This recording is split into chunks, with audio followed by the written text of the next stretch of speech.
Hello, my beautiful friends, and namaste. I'm Jill Loftus of Nuit Astrology. Welcome to your planetary energy forecast for the week of April the 29th, 2024. So as we wrap up this really dynamic month, we still have some very strong aspects to manage. So as we begin the week, you'll remember we're still dealing with Uranus in contact with Jupiter in the sign of Taurus. This will wrap up this week, so but definitely could be some shock and awe left in that Tauran area of life. Now we also have Venus moving into the sign of Taurus as we begin the week, and this is a much better placement for Venus. She much prefers being in her sign. And so this is where the Tauran energy is going to begin to build for the month of May. It's a somewhat unique dynamic to have not just the sun in the astrological sign of the month, but to have these other planets all kind of filing along, Venus and Mercury and Mars, all in the signs that are pretty close to the solar month, so to speak. So we've got this Venusian energy moving to Taurus, but of course, when anything slips into Taurus, now that Pluto's in Aquarius, it's going to pick up immediate square. It's going to clash. So you're going to be feeling this more like on May 1st, beginning of the month, but I think you'll feel it all week. And this could bring up issues around money and love, particularly power struggles related to or control issues related to love. And it could also have an impact on, again, supply chains, financial markets, anything that has to do with the earth herself. And so it's important to stay grounded. Now, there's also still that kind of, little bit of a flavor of the Mars-Neptune because they're very close together. Now, Mars is moving on, but once Mars gets to that completion degree of 29, I always feel like that's a very erratic degree for Mars. And at the very end of the zodiac, 29 Pisces, I really feel like that is a volatile energy as well. And that contact with Neptune adds to the volatility. Now, the positive aspect of that is when it shifts into Aries, where it much prefers to be, Mars will feel empowered. I feel like you might all of a sudden feel like, wow, now I can start to take some actions. I can start to move forward. You'll start to see where you need to initiate some things in the month of May. And the other positive aspect about Mars moving into Aries, which happens on the 3rd, is that it will begin to pick up a beautiful connection with Pluto. And so even though Venus will be tangling with Pluto, Mars will be there to help. Now, we're also a little extra on the Pluto vibe this week because on the 2nd of May, Pluto's going to pause in the sky and begin to move backwards. Now, this kind of slow dance that Pluto's been doing into Aquarius in March 23, then back out and back into the very end of Capricorn, and then back in earlier this year, and then back out in the fall. This is the final lessons that we're experiencing of Pluto and Capricorn in our lifetime. And you'll begin to see the things that need to be reconsidered that relate to Aquarian energy, the technology piece, masses, the groups of people, this kind of odd Aquarian energy that's all about the group, but yet the uniqueness, and yet this desire or need to control, this kind of hive mind kind of thing that can sometimes come up with group energy in Aquarius. So that is something to really pay attention. So symbolically, on the 2nd, what's happening in the world that you need to pay attention to? What's happening in your own life? Where are you going to need to really allow something to break down and be rebuilt in some way over this next year and a half, really? Now, another energy that we're focusing on is that Mercury coming in contact with Chiron.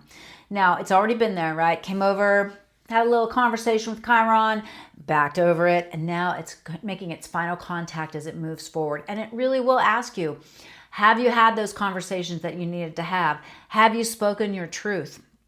Have you, humbled yourself to the process of healing, of accepting responsibility for some of the things? It's kind of the energy of it doesn't matter what happened to you, even though you should feel compassion for yourself for the things that happened. But the question is, now what? What are you going to do? How are you going to move forward? And those conversations will really come into focus, especially if you kind of put them off. So the beautiful thing about the retrogrades, right, is if you kind of feel the energies, right, it's coming, and you have the first contact, then you kind of see, okay, well, this is something I really need to deal with.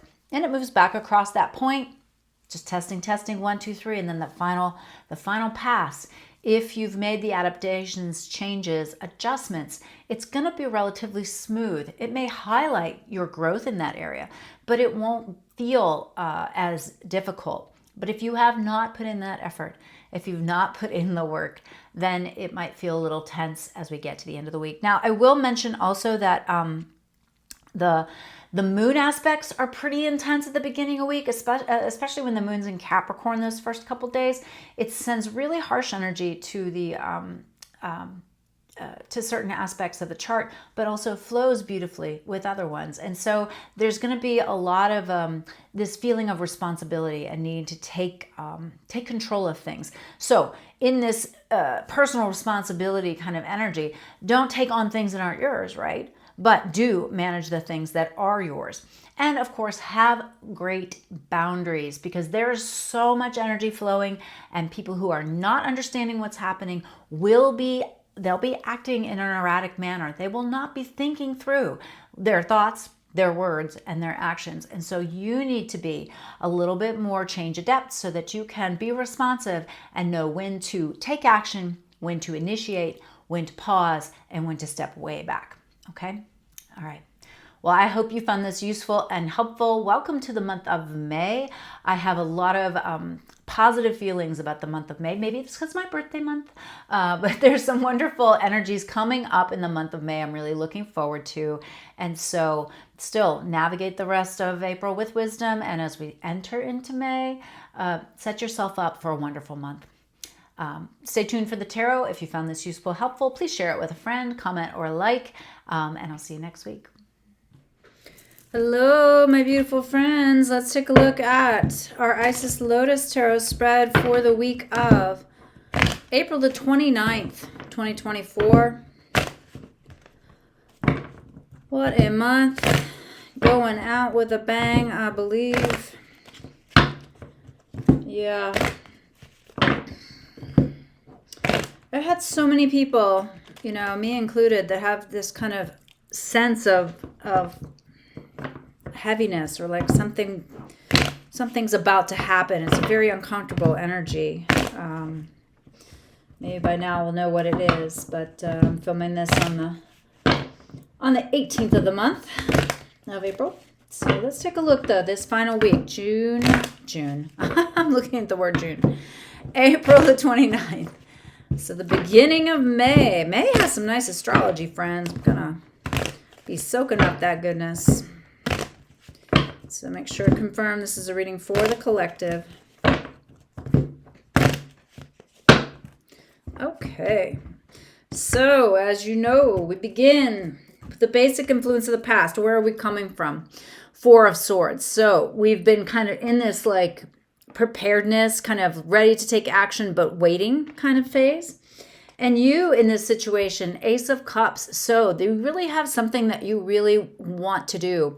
You want to initiate, start something that is really something that like it's an intuitive thing. It's not something like it's not about money. It's not about action. It's about new beginnings that really touch you at the deepest level. And, the environment that we're in, Four of Wands. So you're really focused on family and finding the right situations, even if you don't have like a family, so to speak, but it's like your tribe. All right. And as these culminate, Five of Wands, there's some arguments, there's some conflicts here. Could be internal or external to you. Key card of the future is the Emperor. You got to step into that role of architect of your life, of making choices, understanding your role as manifestor, Aham Brahmasmi. As the membership knows, that chant, I am the creative principle. Now, opposing forces in play for the future. Well, we have the Justice card, which indicates we're going to have to weigh out some options, really look at something very strategically, and maybe Not just so much strategically, but in terms of what is fair and what is just. Also, on the other side, we've got the Seven of Wands. We need to set good boundaries. Good fences make good neighbors. All right, near future key card, Two of Swords. So you got to ask yourself, what are you just pretending isn't happening? Where are you consciously turning a blind eye to something? Where are you like intuiting something and then you're just like, nope, I'm going to pretend that's not happening. It's not in alignment with my reality. You got to get real. You got to get grounded. As the Queen of Pentacles demonstrates, on the Justice side, you got to focus on money, time, energy. And, this feels very favored. Now, on the Seven of Wands side, we've got the Death card. You're not seeing that you need to end something. That thing that maybe you had to set the boundaries on, now you've got to end the way that relationship is unfolding. Now, we're coming on with Justice. Queen of Pentacles. On that side, we've got the Queen of Swords. Applying logic. All right, really beginning to understand. Hey, this is what I need to do. This is what needs to be done. This is the idea, the conversation. Both Queen energy on this side with Justice. And then on the Seven of Wands and the Death card side, wow. Then we've got the Knight of Wands. There could be some emotional anger, could be some upsets, could be some arguments.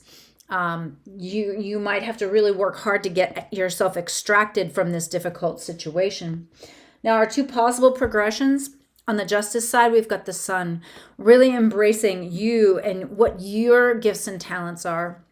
Wow, and interestingly enough, on the Seven of Wands side, we've got the Lovers. So you're not seeing what needs to be ended, but then you see it and you do it, and boom, the perfect situation manifests. That's pretty interesting. Over on the Justice side, paired with the Sun and another major arcana, the Hanging Man. So it might not go as quickly as you might like, but it will unfold harmoniously. And then on the other side with the Lovers, we've got the Worry card, Nine of Swords. I feel like this Seven of Wands side is very much about relationships and partnerships, and that this other side has to do more with career. So you may wish to contemplate that. But remember, we're coming from this basic influence of the past where we've been kind of waiting for the right timing. And then you have the idea, the spark to start that new emotionally fulfilling thing. Now, you really are contemplating the impact on your family, on your friends, on your work people, your work family, right? All the people in your little inner circle. And there could be some conflicts with them. They might not disagree. They might not agree or see your point of view. The Emperor says, no, I call the shots in my life. I make these decisions. I don't have to run it through the committee. Now, on this one side, yeah, you're weighing out your options, and you need to make sure you're not willfully ignoring some facts here. And then Queen energy, right? Very, nurturing, tending to things, but firm and strong. Commitments to new financial situations and clarity on what's happening so that you can be you and shine. Now, it's not going to come together super fast, okay? Keep that in mind. On the other side, wow, same progression of things, but you set some boundaries and then you're not realizing you've set those boundaries, but what really needed to happen is something needs to end. Once you figure that out, you do it, the right situation shows up, but you can have a little bit of like, I don't know, whether it's like imposter syndrome or just like, oh my gosh, how could something so good happen to me? How could this wonderful thing happen to me? Well, it can. Well, it's an interesting week for sure. I wish you the most marvelous, marvelous launch into the month of May, and I'll see you next week. Bye.